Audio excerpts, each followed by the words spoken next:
Hello दोस्तों। चलिए आज हम एक कार देखते हैं। आज हम एक कार देखते हैं जो कि बेहद आधुनिक और तकनीक के द्वारा बनाया गया है।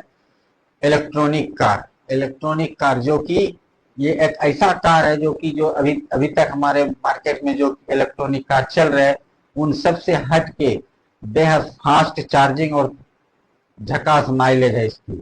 सबसे बढ़िया क्वालिटी में ये कार अभी आ रही है। जो कि हमारे BYD के CIO अभी अभी आए हैं, लॉन्च किया है।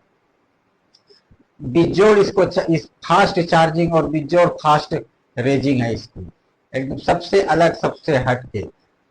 ये कार अभी मार्केट में जैसे ही लॉन्च करेगा तो कहीं इलेक्ट्रॉनिक कार का कम ही नहीं, यानी कि खात्मा ही हो जाएगा। ये एक ऐसा।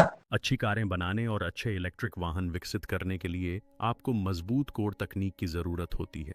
अनुसंधान और विकास वैज्ञानिक और तकनीकी स्वतंत्रता और आत्मनिर्भरता की नई लंबी यात्रा है, और यह अभी हुआ है। BYD के CEO मंच पर शांत, संयमित और एक ऐसा राज लेकर आए जिसने पूरी ऑटोमोटिव दुनिया को हिलाकर रख दिया।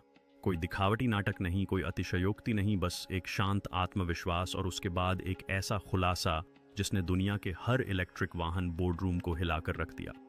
5 मिनट से भी कम समय में उन्होंने एक ऐसे हाइब्रिड इंजन का अनावरण किया जो इतना उन्नत और इतना कुशल था कि इसने न सिर्फ इलेक्ट्रिक वाहनों को चुनौती दी, बल्कि उन्हें मिटा देने का खतरा भी पैदा कर दिया। न चार्जिंग में देरी, न रेंज की चिंता, न कोई समझौता, बस बेहतरीन परफॉर्मेंस, बेजोड़ माइलेज और एक ऐसा खाका जो पूरी ईवी क्रांति को पलट सकता है। भीड़ खामोश हो गई, फुसफुसाहटें अब हाँफने में बदल गईं। क्या वाकई यही भविष्य हो सकता है? क्या इलेक्ट्रिक वाहनों के अंत की घोषणा अभी अभी हुई है? किसी आलोचक द्वारा नहीं, बल्कि उद्योग के सबसे बड़े नवप्रवर्तकों में से एक द्वारा। जहां टेस्ला के प्रशंसक जवाब ढूंढने में लगे हैं और पुरानी कार निर्माता कंपनियां हर चीज पर नए सिरे से विचार कर रही हैं, वहीं एक सवाल बाकियों से ऊपर उठ रहा है। हमें क्या इसकी भनक कैसे नहीं लगी? तो इससे पहले कि हम जानें कि BYD का नया हाइब्रिड इंजन क्या है, हमें समय में पीछे जाना होगा जहां से इसकी शुरुआत हुई थी। क्योंकि BYD हमेशा से एक वैश्विक महाशक्ति नहीं थी। दरअसल उनका उदय आधुनिक तकनीकी इतिहास की सबसे अप्रत्याशित कहानियों में से एक है। BYD का उदय वैश्विक ऑटो उद्योग में एक दिग्गज बनने से पहले BYD रडार पर बमुश्किल ही नजर आती थी। 1995 में यह कारें नहीं बना रहा था, बल्कि चीन के शेंजन में एक छोटी सी वर्कशॉप में रिचार्जेबल बैटरियां बना रहा था। एक शांत लेकिन जिद्दी इंजीनियर वांग चुआनफू द्वारा स्थापित BYD की शुरुआत सिर्फ 20 कर्मचारियों के साथ हुई थी। ज्यादातर विशेषज्ञों ने इसे नकार दिया था। किसी को भी उम्मीद नहीं थी कि कोई बैटरी कंपनी तकनीकी दिग्गजों को टक्कर देगी, ऑटो निर्माताओं की तो बात ही छोड़िए। लेकिन वांग ने वो देखा जो दूसरों ने नहीं देखा।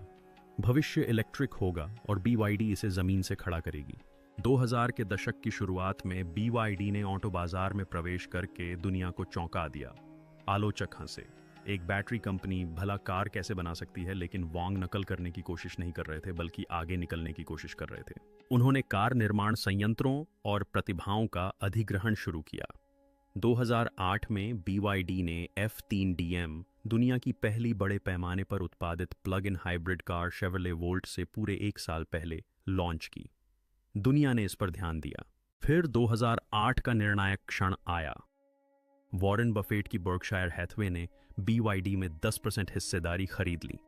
अचानक इस गुमनाम चीनी ब्रांड की वैश्विक विश्वसनीयता बढ़ गई। बफेट किसी कार कंपनी पर नहीं, बल्कि एक विजन पर दांव लगा रहे थे, और BYD ने उसे साकार किया।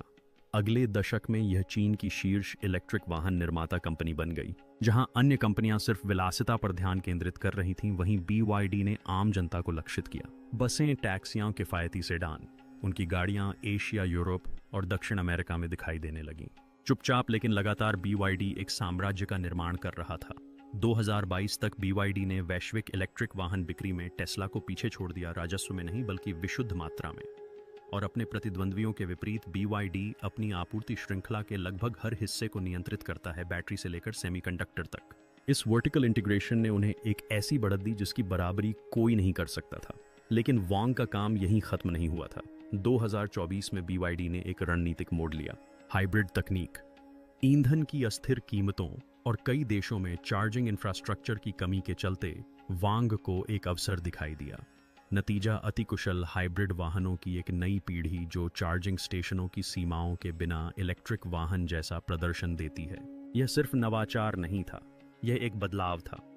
बैटरी स्टार्टअप से लेकर वैश्विक ऑटो क्रांति तक BYD का उदय शांत महत्वाकांक्षा, अथक नवाचार और नियमों से न चलने की कहानी है। और अब अपनी नवीनतम हाइब्रिड सफलता के साथ वे न केवल बाजार को नया रूप दे रहे हैं बल्कि परिवहन के भविष्य को भी नया रूप दे रहे हैं। अब आइए BYD के हाइब्रिड इंजन के बारे में जानें।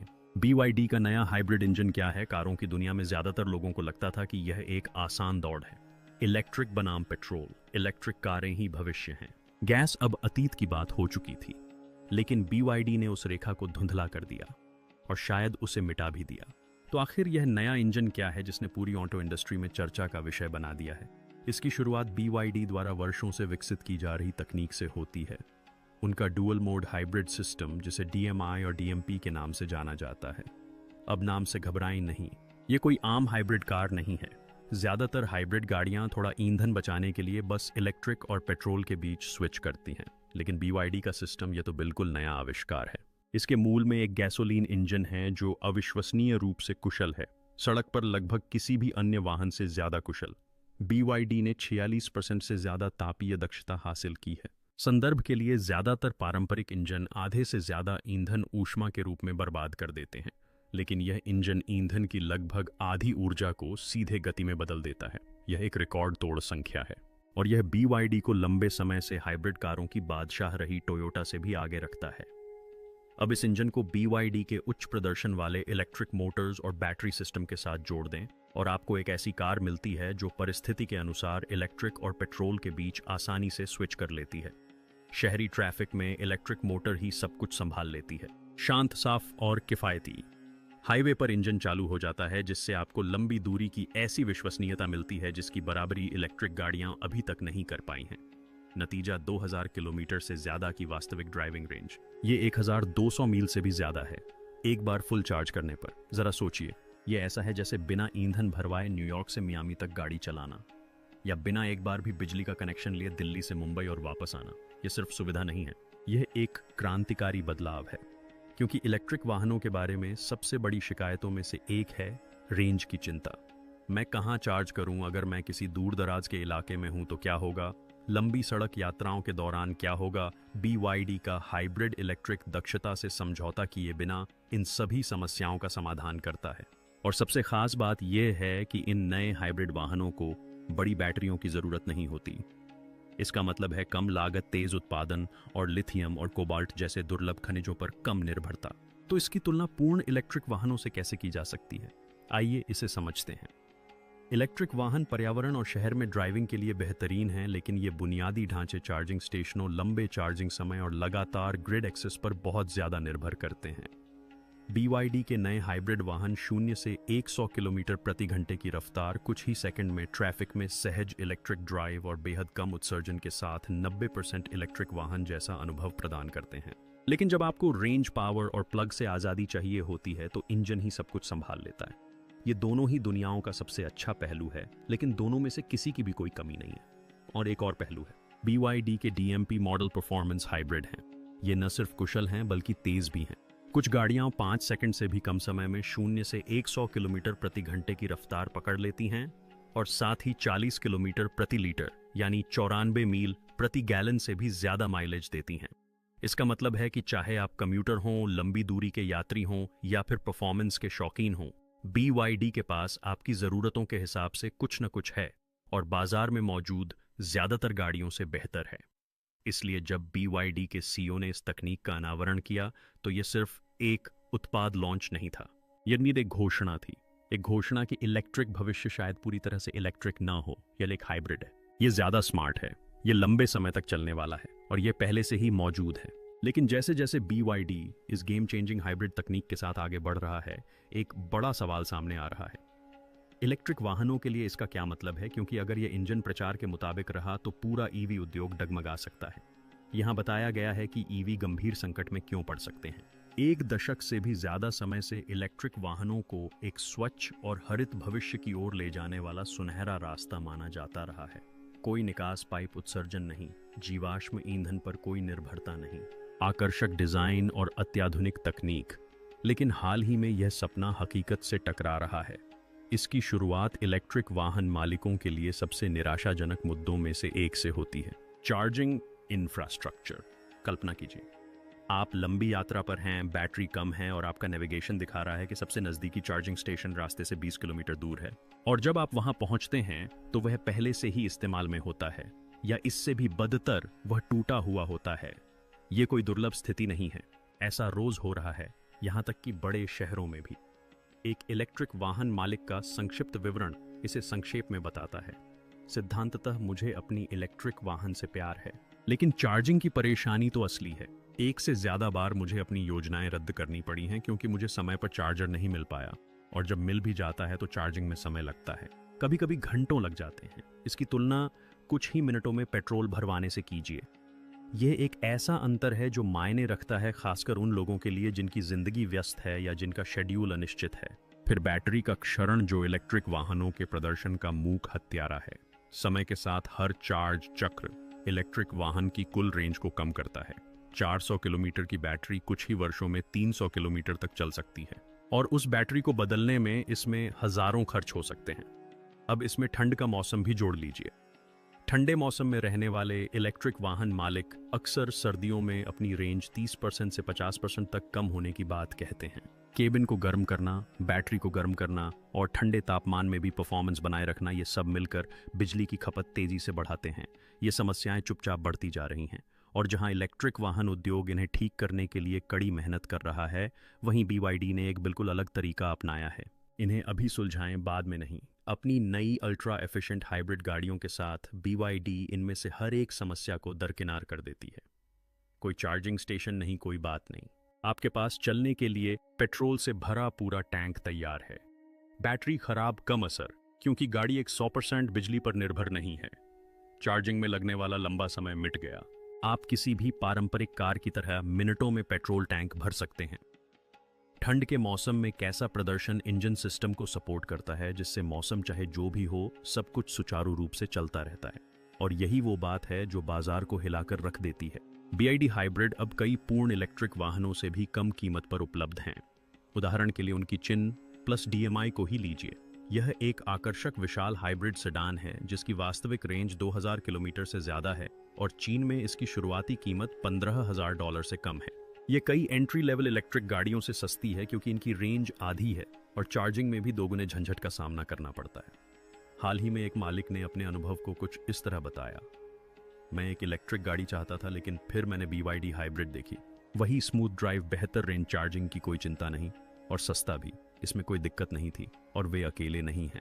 एशिया और लैटिन अमेरिका के बाजारों में BYD हाइब्रिड गाड़ियां तेजी से बिक रही हैं और पारंपरिक इलेक्ट्रिक गाड़ियों से काफी आगे निकल गई हैं। हाँ, लोग इलेक्ट्रिक कारों की दक्षता चाहते हैं, लेकिन वे विश्वसनीयता, सुविधा और किफायती दाम भी चाहते हैं। और यही खतरा है, क्योंकि BYD ने हाइब्रिड तकनीक को न सिर्फ बेहतर बनाया, बल्कि उसे ज्यादातर इलेक्ट्रिक वाहनों से ज्यादा व्यावहारिक भी बनाया।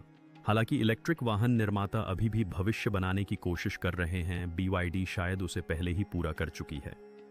ऐसा नहीं है कि इलेक्ट्रिक वाहनों का अंत हो गया है, लेकिन जो गति पहले थी वह अब नहीं रहेगी। अब इसकी कोई गारंटी नहीं है।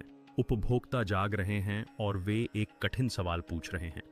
जब BYD हाइब्रिड सब कुछ बेहतर, सस्ता और बिना किसी परेशानी के करता है, तो इलेक्ट्रिक वाहन क्यों खरीदें? और जहां BYD की हाइब्रिड सफलता उपभोक्ता बाजार में हलचल मचा रही है, वहीं इसका असर कार डीलरशिप से कहीं आगे तक फैल रहा है। क्योंकि यह सिर्फ तकनीक में बदलाव नहीं है, ये एक वैश्विक बदलाव है जो उद्योगों, अर्थव्यवस्थाओं और ऑटो जगत में शक्ति संतुलन को नया रूप दे सकता है। BYD का इनोवेशन विश्व मंच पर कैसे असर डाल रहा है, आइए जानें। BYD के हाइब्रिड धमाके ने न सिर्फ इलेक्ट्रिक वाहनों की जमीन हिला दी, बल्कि दुनिया भर में हलचल मचा दी। इसकी शुरुआत चीन से हुई, जहां BYD पहले ही स्वच्छ कारों का निर्विवाद बादशाह बन चुका है। 2023 में उन्होंने दुनिया की किसी भी अन्य कार निर्माता कंपनी की तुलना में ज्यादा नई ऊर्जा वाले वाहन बेचे और यूनिट वॉल्यूम के मामले में टेस्ला को पीछे छोड़ दिया। लेकिन ज्यादा प्रभावशाली बात सिर्फ यह नहीं है कि वे कितने वाहन बेच रहे हैं, बल्कि यह है कि वे उन्हें कहां भेज रहे हैं। पिछले 2 सालों में ही BYD ने वैश्विक निर्यात में तेजी ला दी है। यूरोप में सील और ऑटो 3 जैसे उनके आकर्षक मॉडल जर्मनी, फ्रांस और ब्रिटेन की सड़कों पर पहले से ही दिखाई दे रहे हैं। लैटिन अमेरिका में साओ पाउलो और सैंटियागो जैसे शहरों में BYD टैक्सियां और बसें आम होती जा रही हैं। और दक्षिण पूर्व एशिया में थाईलैंड और मलेशिया जैसे देश अब BYD हाइब्रिड कारों का आयात बंदरगाह पर उतारने से भी तेजी से कर रहे हैं। यह सिर्फ एक उत्पाद नहीं बल्कि एक अधिग्रहण है। लेकिन जब बात अमेरिका की आती है तो राह और भी जटिल हो जाती है। टैरिफ, व्यापार प्रतिबंध और वॉशिंगटन और बीजिंग के बीच बढ़ते भू राजनीतिक तनाव ने चीनी इलेक्ट्रिक वाहनों को फिलहाल अमेरिकी मुख्यधारा से बाहर रखा है। लेकिन इसमें कोई शक नहीं कि BYD नजर रख रही है। और मैक्सिको में पहले से ही विनिर्माण संयंत्र स्थापित हो रहे हैं और विदेशों में विस्तार की योजना है, इसलिए उत्तरी अमेरिका में प्रवेश का रास्ता ढूंढना बस समय की बात हो सकती है। इस बीच बाकी ऑटो जगत भी उनकी बराबरी करने के लिए संघर्ष कर रहा है। टोयोटा, जो कभी हाइब्रिड वाहनों में वैश्विक अग्रणी थी, अब हाइड्रोजन पर वर्षों तक ध्यान केंद्रित करने और इलेक्ट्रिक वाहनों के नवाचार में पिछड़ने के बाद अपनी तकनीक को उन्नत करने की दिशा में तेजी से आगे बढ़ रही है। होंडा चुपचाप हाइब्रिड अनुसंधान और विकास में फिर से निवेश कर रही है, यह महसूस करते हुए कि BYD का दृष्टिकोण पूरी तरह से इलेक्ट्रिक वाहनों को बढ़ावा देने की तुलना में अधिक यथार्थवादी हो सकता है, खासकर उभरते बाजारों में जहां चार्जिंग इंफ्रास्ट्रक्चर अभी भी वर्षों दूर है। और टेस्ला, रिवियन, एनायो और ल्यूजिड जैसी केवल इलेक्ट्रिक वाहनों पर आधारित कंपनियों के लिए दबाव बढ़ रहा है। टेस्ला अभी भी अमेरिकी इलेक्ट्रिक वाहन बाजार में छाई हुई है, लेकिन BYD की कीमत और रेंज के फायदे दुनिया भर में सुर्खियां बटोर रहे हैं। उच्च स्तरीय इलेक्ट्रिक वाहनों पर केंद्रित रिवियन और ल्यूसिड को एक कड़वी सच्चाई का सामना करना पड़ रहा है। उपभोक्ता शायद महंगी इलेक्ट्रिक गाड़ियां न चाहें, क्योंकि अब सस्ती और लंबी रेंज वाली हाइब्रिड गाड़ियां उपलब्ध हैं। जैसा कि एक विश्लेषक ने हाल ही में कहा, BYD ने सिर्फ एक कार लॉन्च नहीं की, बल्कि उन्होंने एक वैश्विक रणनीति शुरू की और यह कारगर साबित हो रही है। शेंजन की फैक्ट्रियों से लेकर बर्लिन की कार डीलरशिप तक, दक्षिण अमेरिका के खनन ठेकों से लेकर वॉशिंगटन की राजनीतिक बहसों तक, BYD की हाइब्रिड क्रांति अब सिर्फ कारों तक सीमित नहीं रही। यह दुनिया भर में गतिशीलता की शक्ति, प्रभाव और भविष्य के बारे में है। इसलिए वैश्विक बाजारों में बदलाव, उद्योग जगत के दिग्गजों की प्रतिक्रिया और इलेक्ट्रिक वाहनों की गति को वास्तविक चुनौतियों का सामना करने के साथ अब सवाल यह नहीं है कि क्या हो रहा है, बल्कि यह है कि इसका आप पर क्या प्रभाव पड़ता है। क्योंकि चाहे आप ड्राइवर हों, निवेशक हों या बस किनारे से देख रहे हों, BYD की हाइब्रिड क्रांति सिर्फ कारों से कहीं ज्यादा बदलाव लाने वाली है। यह आपकी पसंद, आपकी लागत और आपके भविष्य को बदलने वाला है। आपके लिए इसका क्या मतलब है, यह जानिए। तो इस पूरे प्रचार, सुर्खियों और हाइब्रिड क्रांति के जोरों पर होने के साथ आपके लिए इसका क्या मतलब है। मान लीजिए कि आप एक नई कार खरीदने के लिए बाजार में ही हैं। आप इलेक्ट्रिक कार खरीदने के बारे में सोच रहे हैं, शायद सपना भी देख रहे हैं, लेकिन कुछ चीज आपको रोक रही है। कीमत, चार्जिंग, अनिश्चितता। खैर, आप अकेले नहीं हैं। दुनिया भर में लाखों ड्राइवर अब पूछ रहे हैं, क्या मुझे हाइब्रिड कार खरीदनी चाहिए? और इसका जवाब आपको हैरान कर सकता है। सबसे पहले आइए बुनियादी ढांचे की हकीकत पर बात करते हैं। इतनी प्रगति के बावजूद ज्यादातर इलाकों में अभी भी इलेक्ट्रिक वाहनों को व्यापक रूप से अपनाने के लिए जरूरी चार्जिंग नेटवर्क नहीं है। शहरों में तो यह बेहतर है, लेकिन ग्रामीण इलाकों, लंबी दूरी के रास्तों या विकासशील देशों में चार्जिंग स्टेशन कम हैं और अक्सर अविश्वसनीय भी। यह इलेक्ट्रिक वाहनों को सैद्धांतिक रूप से तो बेहतर बनाता है, लेकिन व्यवहार में जोखिम भरा बना रहता है। दूसरी ओर BYD हाइब्रिड आपको रोजमर्रा के सफर के लिए इलेक्ट्रिक पावर और बाकी सभी चीजों के लिए ईंधन बैकअप देता है। ये ऐसा है जैसे आपका एक पैर वर्तमान में पूरी तरह से स्थिर हो, जबकि दूसरा भविष्य में बना रहे। और जब भविष्य की सुरक्षा की बात आती है तो ये बात मायने रखती है। जिन इलाकों में चार्जिंग की सुविधा व्यापक रूप से उपलब्ध नहीं है, वहां पूरी तरह से इलेक्ट्रिक कार का पुनर्विक्रय मूल्य जल्दी ही कम हो सकता है। लेकिन हाइब्रिड यह लचीलापन प्रदान करती है, और लचीलापन मूल्यवान है। चाहे दुनिया 5 साल में पूरी तरह इलेक्ट्रिक हो जाए या 15 साल में, हाइब्रिड आपको सुरक्षित रखता है।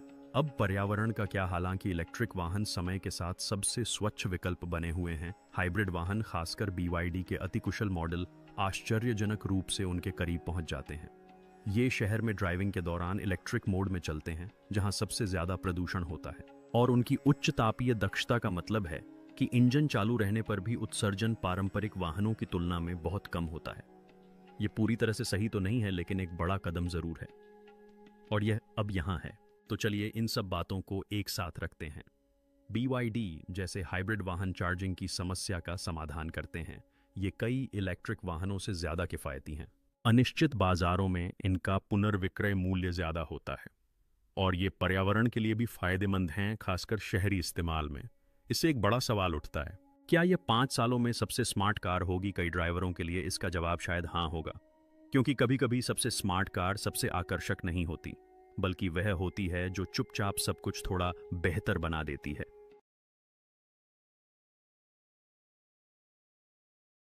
से बहुत दिन पहले से ये बन रहा था, लेकिन ये 5 मिनट में बीआईडी के सीईओ ने कुछ ऐसा धमाल, ऐसा बवाल कर दिया, जिसको भी जानने के लिए हमें इस समय से बहुत पीछे जाना पड़ेगा।